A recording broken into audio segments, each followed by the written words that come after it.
Hello students, welcome back to BTR English YouTube channel. Students, మన ఆంధ్రప్రదేశ్లో ఇంటర్మీడియట్కి సంబంధించినటువంటి exam time table అయితే రీసెంట్గా రిలీజ్ అయింది కదా.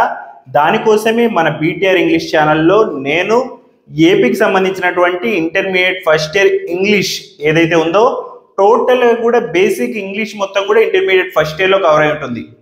అంటే పార్ట్స్ ఆఫ్ స్పీచ్ కానీ, ఆర్టికల్స్ కానీ, టెన్స్ కానీ, యాక్టివ్ వైజ్ ప్యాసివ్ వైజ్ కానీ, డిగ్రీ ఆఫ్ కంపారిజన్ కానీ, డైరెక్ట్ ఇండైరెక్ట్ స్పీచ్ కానీ, ఇలా బేసిక్ ఇంగ్లీష్ మొత్తాన్ని కూడా ఇంటర్మీడియట్ ఫస్ట్ ఇయర్ ఇంగ్లీష్లో అయితే ఇవ్వడం జరుగుతుంది. మనకి గ్రామర్ ఇంకా వొకాబులరీకి సంబంధించినటువంటి పార్ట్లో అంటే సెక్షన్ సిలో, ఈ సెక్షన్ సిలో ఉన్నటువంటి గ్రామర్ టాపిక్స్ మొత్తాన్ని కూడా నేను ఈ ఎగ్జామ్ స్టార్ట్ అయ్యేలోపు మీకు క్లారిటీగా క్లియర్గా ఎక్స్ప్లెయిన్ చేద్దామని చెప్పి ఈ వీడియో సిరీస్ అయితే స్టార్ట్ చేశాను. ఇందులో నేను ఆంధ్రప్రదేశ్కి సంబంధించినటువంటి ఇంటర్ ఫస్ట్ ఇయర్ ఇంగ్లీష్లో ఈరోజు ఈ వీడియోలో వచ్చేసి పార్ట్స్ ఆఫ్ స్పీచ్, ఈ పార్ట్స్ ఆఫ్ స్పీచ్ అనేటువంటి గ్రామర్ టాపిక్ మనకి ఇంటర్మీడియట్ ఫస్ట్ ఇయర్ సెక్షన్ సిలో అయితే క్వశ్చన్ పేపర్లో సెక్షన్ సిలో 15th క్వశ్చన్గా అయితే వస్తుంది. టోటల్ 6 సెంటెన్స్ అయితే ఉంటాయి. 6 సెంటెన్స్లలో ఏదో ఒక వర్డ్ కింద అయితే అండర్లైన్ చేయబడి ఉంటుంది. ఒక్కొక్క దానికి కరెక్ట్గా ఆన్సర్ చేస్తే 3 మార్క్స్ అయితే వస్తాయి. కాబట్టి ఈ వీడియోని కంప్లీట్గా చూసినారంటే ఈజీగా ఆ 6 క్వశ్చన్స్కి ఆన్సర్ చేసి 3 మార్క్స్ని ఈజీగా సంపాదించవచ్చు.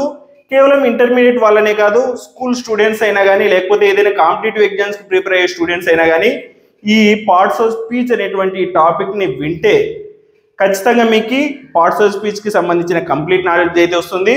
ఈజీగా ఎగ్జామ్లో వచ్చిన క్వశ్చన్స్కి అయితే మీరు ఆన్సర్ చేయగలరు. మరి ఇంకెందుకు లేట్, ఈరోజు మన వీడియో స్టార్ట్ చేసేద్దామా? స్టూడెంట్స్, ముందుగా పార్ట్స్ ఆఫ్ స్పీచ్లో ఫస్ట్ పార్ట్స్ ఆఫ్ స్పీచ్ వచ్చేసి నౌన్. ఈ నౌన్ యొక్క డెఫినేషన్ కనుక చూసుకుంటే a word which denotes the name is called noun. అంటే మనకి ఇంగ్లీష్ లాంగ్వేజ్లో ఉన్నటువంటి అన్ని వర్డ్స్లో ఏ వర్డ్స్ అయితే నేమ్ని డినోట్ చేస్తాయో, నేమ్ అంటే మనకు తెలుసు కదా పేర్లు. ఈ యూనివర్స్లో మనం మనుషులము, వస్తువులకి, మనుషులకి, జంతువులకి, ప్లేస్లకి, డిఫరెంట్ టైప్స్ ఆఫ్ మౌంటైన్స్కి, రివర్స్కి ఇలా పెట్టుకున్నటువంటి అన్ని నేమ్స్ని కూడా మనము నౌన్ అని చెప్పి చెప్తున్నాం. మన పార్ట్స్ ఆఫ్ స్పీచ్లో ఫస్ట్ పార్ట్స్ ఆఫ్ స్పీచ్ కూడా noun. Noun is nothing but name. వీటికి ఎగ్జాంపుల్స్ కనుక చూస్తే మీకు ఈజీగా అర్థమవుతుంది. ముందుగా చూడండి, పర్సన్స్ నేమ్స్.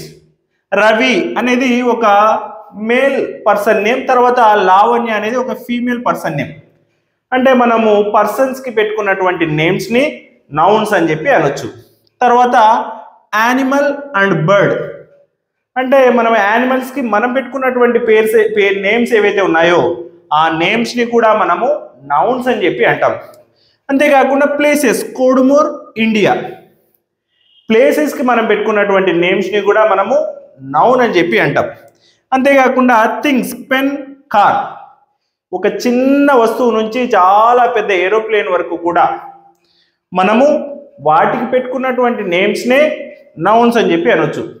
అంతేకాకుండా ఎవరెస్ట్, తుంగభద్ర, మౌంటైన్స్కి, రివర్స్కి, తర్వాత ప్లానెట్స్కి, ఇలా ఈ యూనివర్స్లో మనము మనుషులము ఏవైతే నేమ్స్ ఇచ్చుకున్నామో డిఫరెంట్ టైప్స్ ఆఫ్ పర్సన్స్కి, ప్లేసెస్కి, యానిమల్స్కి, థింగ్స్కి, ఇలా ఆ నేమ్స్ అన్నిటినీ కూడా మనము నౌన్స్ అని అంటాము.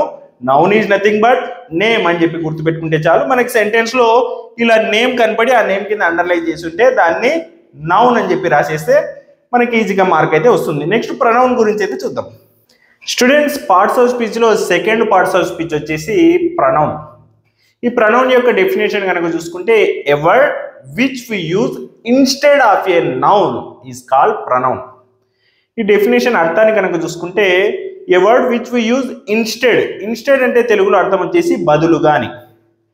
What we use instead of a noun, we use pronoun.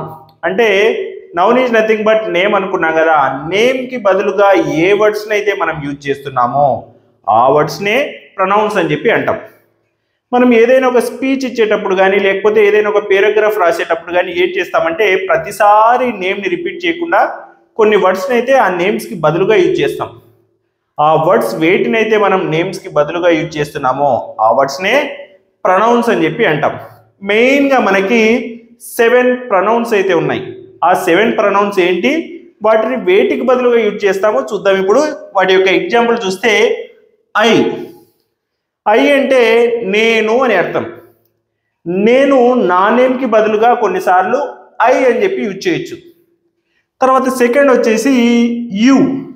You అంటే నువ్వు అని చెప్పి అర్థం. అంటే నేను నీ గురించి చెప్పేటప్పుడు ప్రతిసారి నీ నేమ్ని తీయకుండా యు అని చెప్పి యూజ్ చేయొచ్చు. తర్వాత వి. వి అంటే మేము లేదా మనము అని అర్థం. నేను మన గురించి కానీ లేకపోతే మా గురించి కానీ చెప్పేటప్పుడు ప్రతిసారి మా నేమ్స్ ఇంక్లూడ్ చేయకుండా వి అని చెప్పి యూజ్ చేయొచ్చు. వి అంటే మేము లేదా మనము కదా. తర్వాత దే. దే అంటే వారు. నేను కొంతమంది వ్యక్తుల గురించి మీకు చెప్పేటప్పుడు ప్రతిసారి వాళ్ళ నేమ్స్ అనేటివి ఇంక్లూడ్ చేయకుండా లేకపోతే వాళ్ళ ఒక్కొక్కరి వ్యక్తి గురించి చెప్పకుండా నేను దే అని చెప్పి యూజ్ చేసేయచ్చు. కాబట్టి దే అంటే వారు, ఒక గ్రూప్కి ఇన్స్టెడ్గా యూజ్ చేస్తాం. హీ. హీ అంటే అతను, ఒక థర్డ్ పర్సన్. అంటే నేను నీతో మాట్లాడేటప్పుడు వేరొక వ్యక్తిని పరిచయం చేయాల్సి వచ్చినప్పుడు he is Raju, he is Vijay అని చెప్పి అతని నేమ్కి బదులుగా నేను హీ అని చెప్పి యూజ్ చేస్తాను. He is a teacher, he is a professor. ఇలా చెప్పేటప్పుడు అతని నేమ్కి బదులుగా నేను ఏం చేస్తానంటే హీ అనేటువంటి ప్రణౌన్ని యూజ్ చేస్తాను. షీ. సేమ్ హీ లాగానే షీ అనేది ఒక ఫీమేల్ నేమ్కి బదులుగా యూజ్ చేసేటువంటి దాన్నే షీ అంటారు. నేను ఒక మహిళ యొక్క నేమ్కి బదులుగా షీ అనేటువంటి వాటిని యూజ్ చేయొచ్చు. తర్వాత ఇట్. ఇట్ అనేది కొన్ని సందర్భాల్లో వస్తువులకు ఉపయోగిస్తాం, కొన్ని సందర్భాల్లో జంతువులకు కూడా ఉపయోగిస్తాం. కాబట్టి ఒక వస్తువు యొక్క నేమ్కి బదులుగా ఇట్ అనేటువంటి దాన్ని ఉపయోగించు. It is my marker, it is my mike, it is my board అని చెప్పి నేమ్స్కి బదులుగా, అంటే ఒక వస్తువు కానీ లేకపోతే పర్సన్స్ కానీ ప్లేసెస్ కానీ యానిమల్స్ కానీ థింగ్స్ కానీ ఏవైతే నేమ్స్ ఉన్నాయో ఆ నేమ్స్కి బదులుగా యూజ్ చేసేటువంటి ఆ వర్డ్స్ ఏవైతే ఉన్నాయో వాటినే ప్రొనౌన్స్ అని అంటాం. మనకి ఎగ్జామ్లో కూడా ఒక సెంటెన్స్ ఇచ్చి ఆ సెంటెన్స్లో వర్డ్ కింద అండర్లైన్ ఉంటుంది. ఆ వర్డ్ నేమ్కి బదులుగా యూజ్ చేసినటువంటి వర్డ్ అయితే మనము దాన్ని ప్రొనౌన్ అని చెప్పి రాసేస్తే ఫుల్కి ఫుల్ మార్క్స్ అయితే పడతాయి. నెక్స్ట్ యాడ్జెక్టివ్ గురించి అయితే తెలుసుకుందాం. స్టూడెంట్స్, పార్ట్స్ ఆఫ్ స్పీచ్లో థర్డ్ టాపిక్ వచ్చేసి యాడ్జెక్టివ్. ముందుగా యాడ్జెక్టివ్ యొక్క డెఫినేషన్ కనుక చూసుకుంటే a word which describes a noun or pronoun is called adjective. దీని యొక్క అర్థాన్ని కనుక చూసుకుంటే ఎ వర్డ్ విచ్ డిస్క్రైబ్స్, ఏ పదం అయితే డిస్క్రైబ్ చేస్తుందో, వేటిని డిస్క్రైబ్ చేస్తుందంట, నౌన్ ఆర్ ప్రొనౌన్. ఒక పదము నౌన్ లేదా ప్రొనౌన్ అంటే నేమ్ కానీ నేమ్కి బదులు యూజ్ చేసేటువంటి వర్డ్స్ కానీ వీటిని ఏ పదం అయితే డిస్క్రైబ్ చేస్తుందో, ఎలా డిస్క్రైబ్ చేయాలి? మేబీ క్వాలిటీని డిస్క్రైబ్ చేయొచ్చు, క్వాంటిటీని డిస్క్రైబ్ చేయొచ్చు, కలర్ని డిస్క్రైబ్ చేయొచ్చు, షేప్ని డిస్క్రైబ్ చేయొచ్చు, సైజ్ని డిస్క్రైబ్ చేయొచ్చు, నెంబర్ని డిస్క్రైబ్ చేయొచ్చు, కాస్ట్ని డిస్క్రైబ్ చేయొచ్చు. ఇలా రకరకాలుగా ఒక వర్డ్ ఒక నౌన్ని కానీ ప్రొనౌన్ని కానీ డిస్క్రైబ్ చేస్తుందో ఆ వాటినే యాడ్జెక్టివ్ అని అంటారు. ఇందులో మెయిన్గా మనం గుర్తుపెట్టుకోవాల్సింది describe and noun and pronoun.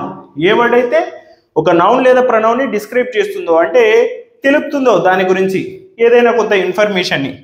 For example ఒక వర్డ్ వచ్చేసి ఒక నౌన్ లేదా ప్రొనౌన్ యొక్క క్వాలిటీని చెప్పింది. క్వాలిటీ అంటే గుణం తెలుగులో అయితే, దాని క్వాలిటీ గుడ్ అంటే మంచిది, లేదా బ్యాడ్, లేదా ఎక్సలెంట్, లేదా చీప్. ఇలా ఒక నౌన్ లేదా ప్రొనౌన్ యొక్క క్వాలిటీని తెలిపేటువంటి ఈ వర్డ్స్ని యాడ్జెక్టివ్స్ అని చెప్పి అనొచ్చు. లేదా క్వాంటిటీని తెలిపేటువంటి వర్డ్స్. క్వాంటిటీ అంటే కేజీస్ బరువును కొలిచేది, లీటర్స్ మనము లిక్విడ్స్ని కొలుస్తాము, మీటర్ దూరాన్ని కొలుస్తాము, సెల్సియస్ ఉష్ణోగ్రతని కొలుస్తాము.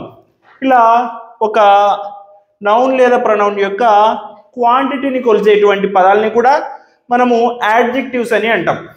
తర్వాత కలర్. ఒక నౌన్ లేదా ప్రొనౌన్ యొక్క కలర్ని గురించి చెప్పేటివి black, white, red, pink.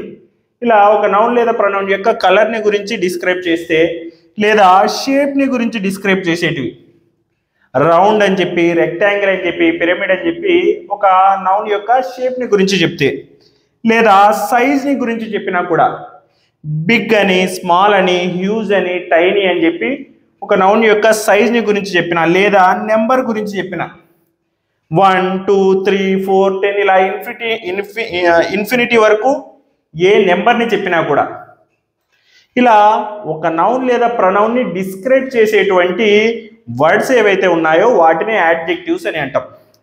For example, Raju is a good student. Raju అనేటువంటి అబ్బాయి చాలా మంచి విద్యార్థి అంట. I bought 2 kgs of tomatoes. నేను 2 కేజీల టమాటోలను కొన్నాను. 2 అనేది అక్కడ డిస్క్రైబ్ చేస్తుంది.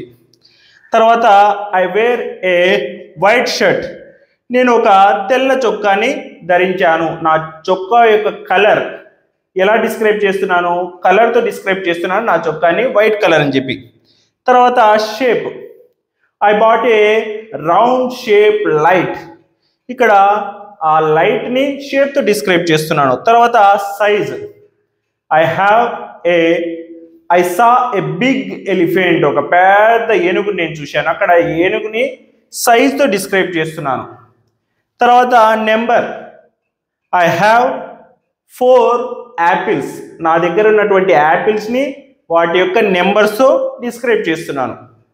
లేకపోతే I got 98 marks in English. నాకు వచ్చినటువంటి మార్క్స్ యొక్క మార్క్స్ని నెంబర్తో డిస్క్రైబ్ చేస్తున్నాను.